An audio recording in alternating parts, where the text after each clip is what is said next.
नमस्कार बच्चों, आइए शुरू करते हैं नया पाठ सुक्तयः। नौवां पाठ है सुक्तयः। सुक्तयः संस्कृत के जो नीति श्लोक से संबंधित जो सूक्तियाँ हैं उनका संग्रह है ये वास्तव में जीवन जीने के लिए जो आवश्यक मूल्य है उन मूल्यों की व्याख्या है सूक्तिया में। ये मूल रूप से यह जो है वो तमिल भाषा से ली गई है। तमिल भाषा के तिरुकुरल ग्रंथ से लिया गया है और तिरुवल्लुवर इसके प्रमुख कवि हैं।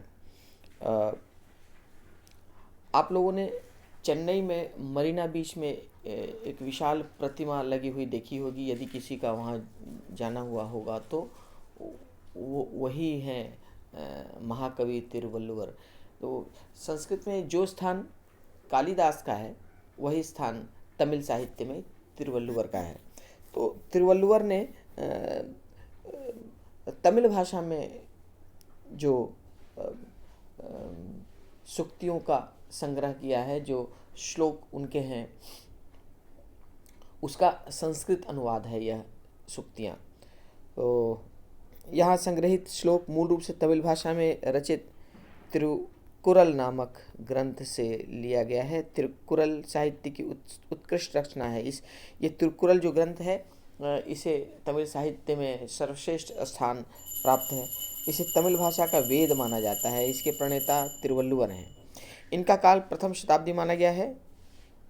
उसमें मानव जाति के लिए जीवनोपयोगी सत्य प्रतिपादित है। तमिल साहित्य को वास्तव में संस्कृत साहित्य के समकक्ष माना गया है। बहुत ही पुराना साहित्य है तमिल साहित्य। आप कल्पना कर सकते हैं कि प्रथम शताब्दी में ही इसकी रचना हो चुकी है तिरुवल्लुवर के द्वारा, तो कितना प्राचीन होगा यह साहित्य। तो इसमें मानव जाति के लिए जीवनोपयोगी सत्य प्रतिपादित है। जीवन जीने के लिए जो जीवन मूल्य मनुष्य के लिए आवश्यक है उन्हें इन श्लोक में रखा गया है। तिरु का शब्द है श्रीवाचक। तिरुकुरल शब्द का अभिप्राय है श्रियायुक्त वाणी। श्री अर्थात आभा, कांति, और तिरुकुरल मतलब आभायुक्त वाणी या श्रियायुक्त वाणी। इसे धर्म, अर्थ, काम तीन भागों में बांटा गया है। प्रस्तुत श्लोक सरल भाषायुक्त तथा प्रेरणापद है। तो आइए तिरुवल्लुवर के जो ग्रंथ है तिरुकुरल उससे लिए गए संस्कृत में अनुदित इन सूक्तियों का वाचन, पठन पाठन तथा अर्थ ग्रहण प्रारंभ करें। तो पहला श्लोक। पिता यच्छति पुत्राय बाल्ये विद्याधनं महत्, पिता अस्य किं तपस्तेपे इति उक्ति तत्कृतज्ञता। पिता यच्छति, यच्छति माने प्रदान करता है, देता है। पुत्राय पुत्र को, बाल्ये बाल्यावस्था में, विद्याधनम विद्यारूपी धन, यत महत् माने विशाल, बड़ा। पिता अपने पुत्र को उसके बाल्यकाल में जो विद्यारूपी महान धन प्रदान करता है। पिता अस्य किम तपस्तेपे, उसे प्रदान करने के लिए पिता ने कितना तप किया है। उन मूल्यों को, उस धन को, विद्यारूपी धन को पुत्र में आरोपित करने के लिए, पुत्र को प्रदान करने के लिए उस पिता ने कितना तप किया है। इति उक्ति, ऐसा कहना ही, ऐसा मान लेना ही। यदि पुत्र इस बात को मान लेता है या अपने पिता से कहता है कि हे पिता, आपने मुझे शिक्षित करने के लिए, मुझे विद्यावान बनाने के लिए जो तप किया है, मैं उसके लिए उसका मैं कर्ज, उसका मैं मूल्य नहीं चुका सकता, उससे मैं उऋण नहीं हो सकता। तो जब बालक यह मान जाता है, यह कह देता है, तत्कृतज्ञता, यही उसकी कृतज्ञता है।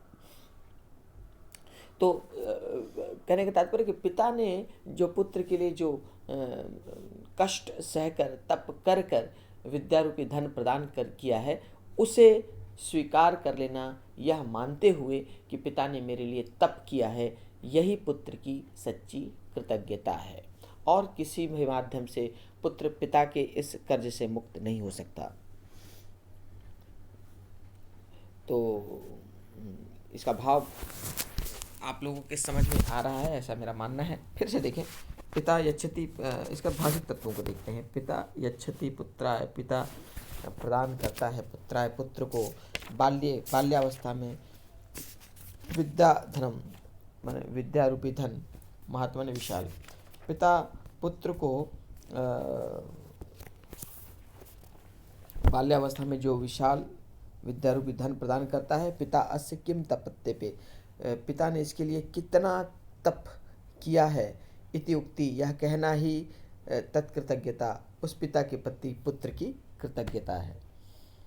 आइए इसके अन्वय को देखें ताकि वाक्यों का संयोजन सही तरीके से आप कर पाएँ। तो ये होगा पिता डैश पिता यच्छति पुत्राय बाल्ये विद्याधनम महत्। पिता पुत्राय बाल्ये महत् विद्याधनम यच्छति, ये हो गया पहला वाक्य। पिता पुत्राय बाल्ये महत् विद्याधनम यच्छति। पिता पुत्र को बाल्यावस्था में महान विद्या रूपी धन प्रदान करता है। अस्य पिता किम डैश, अस्य पिता किम, अस्य मतलब पुत्र से, पिता किम तपः तेपे, उसका पुत्र का कि पिता ने कितना तप किया है। इति उक्ति, ऐसा कहना ही तत्कृतज्ञता, उसकी कृतज्ञता है। अस्य पिता किम तपते पे इति उक्ति तत्कृतज्ञता। फिर से देखिए, पिता पुत्राय बाल्ये महत् विद्याधनम यच्छति, अस्य पिता किम तपते पे इति उक्ति तत्कृतज्ञता। अब आइए भाषिक तत्वों को देखें। पिता यच्छति, यच्छति मैंने प्रदान करता है, पुत्राय मैंने पुत्र को, किसी को कुछ प्रदान करते हैं तो वहाँ पे चतुर्थी विभक्ति आती है, इसीलिए यहाँ पे पुत्राय में चतुर्थी विभक्ति आई है। बाल्ये मैंने बाल्यावस्था में, सप्तमी एक वचन। विद्याधनम, विद्या ही धन है जो, विद्याधन महत्व ने विशाल। पिता पुत्र को बाल्यावस्था में विद्या रूपी विशाल धन प्रदान करता है। पिता अस्य, उसके, किम तपस्तेपे, तपस्तेपे यहाँ पे तपह के साथ तेपे मिलकर बना तपस्तेपे। ये सत्व संधि का उदाहरण है। सत्व संधि का नियम आपने पढ़ा है। विसर्ग के बाद यदि त आता है या क आता है तो विसर्ग का स हो जाता है। तो तपह के साथ त फिर से आने के कारण तपह में विसर्ग के बाद त आने के कारण विसर्ग का स हो गया है। इत्युक्ति, इत्युक्ति बना है इति के साथ उक्ति के मिल से। तो इति में ई है, ई के साथ भिन्न स्वर मिल के ई का यह हो जाता है इत्युक्ति। तो इति उक्ति, उक्ति के साथ फिर से त है तो विसर्ग के साथ त आने के कारण विसर्ग का फिर से स हो गया। तो इति उक्ति ही तत् कृतज्ञता। तो ये इसका विसर्ग संधि है। इसके अलावा समास में हम देख रहे हैं यहाँ पे विद्याधनम। विद्याधनम यह कर्मधारय समास का उदाहरण है। विद्याधनम, विद्या एव धनम, विद्या ही जो धन है विद्याधनम। तो ये इसका समास हुआ। तो इस प्रकार यह पाठ, यह श्लोक आपके समझ में आ गया होगा। आइए बढ़ते हैं अगले श्लोक पे। अगला श्लोक, अवक्रता यथा चित्ते तथा वाची भवेत् यदि तदेव आहु महात्मानः समत्वम इति तथ्यतः। अवक्रता यथा चित्ते, चित्त का अर्थ होता है मन,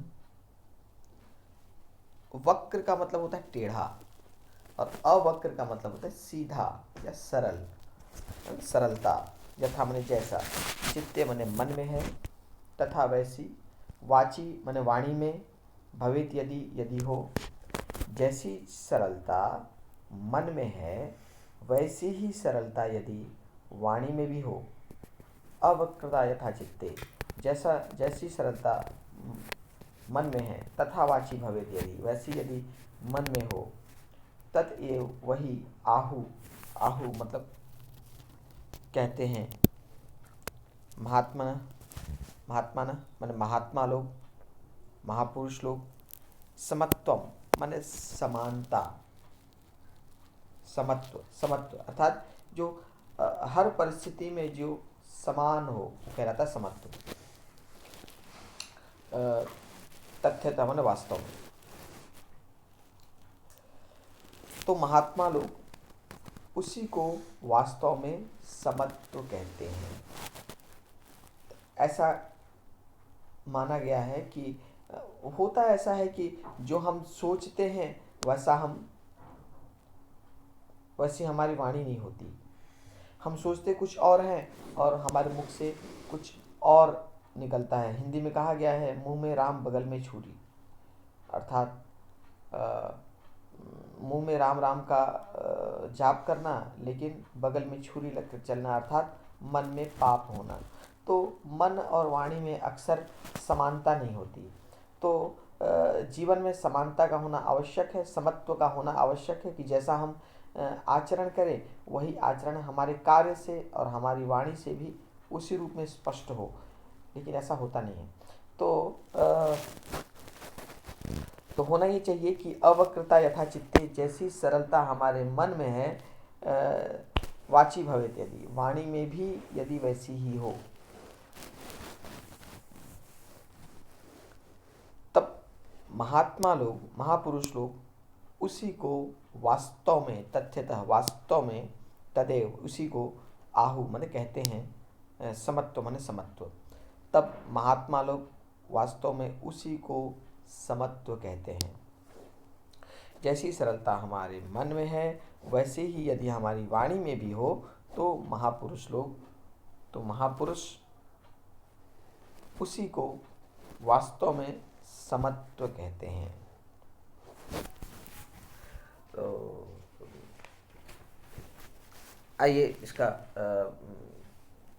अन्वय देखें। यथा से शुरू होगा, यथा अवक्रता चित्ते, यथा अवक्रता चित्ते, जैसी अवक्रता जैसी सरलता मन में है, यदि वाची भवेत, यदि वाची भवेत, यदि वाणी में भी हो, महात्मनः